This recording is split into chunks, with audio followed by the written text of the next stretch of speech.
আধ্যাত্মিক সাধনার জন্য তাকে নির্জন অরণ্য প্রান্তে যেতে হয়নি। তিনি সংসারের মধ্যে থেকে ঈশ্বরের সাধনা আরাধনা করে গেছেন। তিনি হলেন নামপ্রেমী শ্রী শ্রী সীতারাম দাস ওঙ্কারনাথ। 1298 বঙ্গাব্দের 6ই ফাল্গুন হুগলি জেলার কেউটা গ্রামে মামার বাড়িতে আবির্ভূত হয়েছিলেন ওঙ্কারনাথ। তিনি পিতৃদত্ত নাম প্রবোধনাথ, বাবা প্রাণহরি চট্টোপাধ্যায়, মা মালাবতী দেবী। মাতৃকুলে অনেকেই ছিলেন তন্ত্রসাধক। তার পিতা ছিলেন পেশায় চিকিৎসক, পরে মোক্তারি পাশ করেন। পেশার পাশাপাশি সাহিত্য চর্চাও করতেন। বেশ কয়েকটি বই লিখেছিলেন। প্রবোধচন্দ্রের এই সাহিত্যিক সৃজন প্রতিভার স্ফুরণ ঘটে গিয়েছিল। সন্ন্যাসীর জীবনযাপন করা সত্ত্বেও তিনি প্রায় 150টি বই রচনা করেছেন। বিভিন্ন ভাষায় 13টির মধ্যে পত্রপত্রিকার শুভ সূচনা করেছেন। পিতৃভূমি হুগলি জেলার ডুমুরদহ গ্রামে গ্রাম্য পাঠশালায় পাঠ শেষ করে এলেন ব্যান্ডেল চার্চ স্কুলে। পিতার ইচ্ছে ছিল পুত্রকে ভালো করে সংস্কৃত পড়াবেন। তার 3 ছেলের মধ্যে প্রবোধ মধ্যম। বড় ছেলে ইতিমধ্যেই ইংরাজি শিক্ষায় শিক্ষিত হয়েছে, তাই ব্যান্ডেল চার্চ স্কুল থেকে প্রবোধকে নিয়ে এলেন দাশরথী মুখোপাধ্যায়ের চতুষ্পাঠীতে। দিগসুই গ্রামে প্রবোধের শাস্ত্রপাঠ শুরু হলো। চতুষ্পাঠীতে পাঠ শেষ করে এলেন চুঁচুড়ার বিশ্বনাথ চতুষ্পাঠীর কাছে। বেদ, বেদান্ত, পুরাণ, উপনিষদ পড়লেন। হলেন এক শাস্ত্রজ্ঞ পণ্ডিত। তার পাণ্ডিত্যের খ্যাতি সর্বত্র ছড়িয়ে পড়ল। হঠাৎ প্রাণহরি চট্টোপাধ্যায়ের মৃত্যু হলো। পিতার মৃত্যু প্রবোধকে শোক সাগরে নিমজ্জিত করে। তিনি বুঝতে পারলেন মানুষের জীবন কত ক্ষণস্থায়ী। তার মনে তখন এক নতুন আলোড়নের জন্ম হয়েছে। আধ্যাত্মিক প্রশ্ন জেগেছে। এলেন শিক্ষাগুরু দাশরথী স্মৃতিভূষণের কাছে। তিনি এই তরুণের মনের অবস্থা বুঝতে পারলেন। তিনি বললেন, তোমার দীক্ষা গ্রহণের সময় হয়েছে। তিনি ছাত্রকে ত্রিবেণীতে নিয়ে এলেন। গঙ্গা, যমুনা এবং সরস্বতী এখানে যুক্তবেণী হয়েছে, আবার ত্রিধারায় মুক্ত হয়েছে। এখানে সহস্র স্নানার্থীর আগমন ঘটে। ত্রিবেণীর ঘাট আর ত্রিবেণীর মহাশ্মশান বুঝি মানব জীবনের 2 তত্ত্বকে আশ্রয় করে দাঁড়িয়ে আছে। সাধক এবং পুণ্যার্থীরা ত্রিবেণীর ঘাটকে বড় ভালোবাসেন। 1329 বঙ্গাব্দের 29 পৌষ মকর সংক্রান্তির দিনে প্রবোধের দীক্ষা হলো। প্রবোধের নামকরণ করা হলো সীতারাম। তাকে রাম নাম জপ করার নির্দেশ দিলেন শিক্ষাগুরু। এর আগে একবার ধ্যান করতে করতে শিবকে নয়নগোচর করেছিলেন প্রবোধচন্দ্র। শিবমূর্তি বলেছিলেন, আমি তোমার গুরু। প্রবোধচন্দ্র তখন রাম নাম জপ করতে শুরু করেন। কিছুক্ষণ পরে তার সামনে এক দিব্য জ্যোতির্ময় পুরুষ এসে উপস্থিত হন। প্রবোধ জ্ঞান হারিয়ে ফেলেছিলেন। গুরুর কাছে সব কথা খুলে বলেছিলেন। তখন থেকেই শুরু হয়েছিল এই প্রবোধচন্দ্রকে দীক্ষা দিতে হবে। এখন সীতারাম দাসের মধ্যে জেগেছে উদাস অনাসক্ত ভাব। সব সময় প্রণব মন্ত্র ওঙ্কার ধ্বনি দিচ্ছেন। ধ্বনি দিতে দিতে কেমন যেন হয়ে যাচ্ছেন। এই প্রণব মন্ত্রকে কেন্দ্র করেই তার জীবন দর্শন গড়ে উঠেছিল। সীতারাম দাস বলতেন, ওঙ্কার সমস্ত মন্ত্রের মহাপারাবার স্বরূপ। যেমন নানা দিক থেকে, দেশ থেকে নদীরা সমুদ্রে বিলীন হয়ে যায়, সেইরূপ এই বীজাষ্টক এবং অন্যান্য মন্ত্র সকল শব্দ ব্রহ্ম প্রণবের বিলীন হয়ে যায়। এই সময় তার বিয়ে হয়। সহধর্মিণী হলেন দিগসুই গ্রামের ঠাকুরচরণ ভট্টাচার্যের কন্যা সিদ্ধেশ্বরী দেবী। পত্নী স্বামীর ধর্মাচরণের বাধা সৃষ্টি করেননি।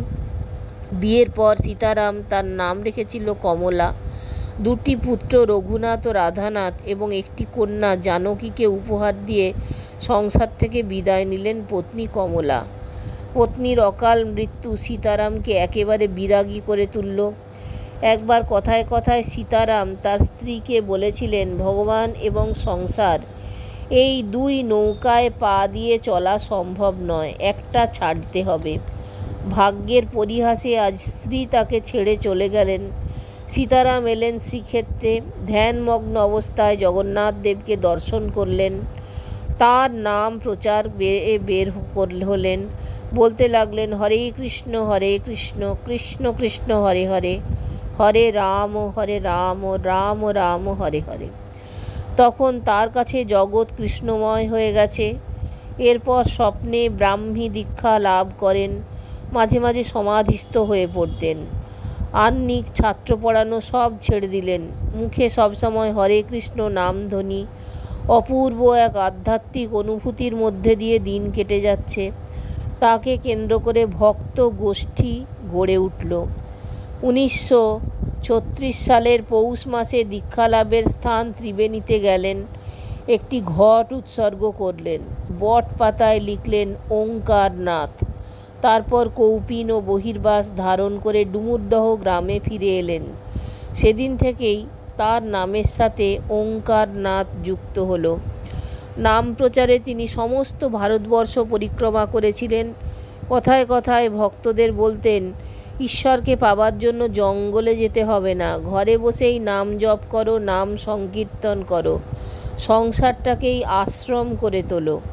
তাকে কেন্দ্র করে কোনো নানা অলৌকিক ঘটনা ঘটতে থাকে। লক্ষ লক্ষ মানুষ তার কাছে এসে তার মুখনিসৃত বাণী শোনার জন্য উদ্গ্রীব হয়ে ওঠেন। ভক্তরা বিশ্বাস করতেন, তিনি যদি একবার মাথায় হাত রাখেন তাহলে সব পাপ দূরীভূত হবে।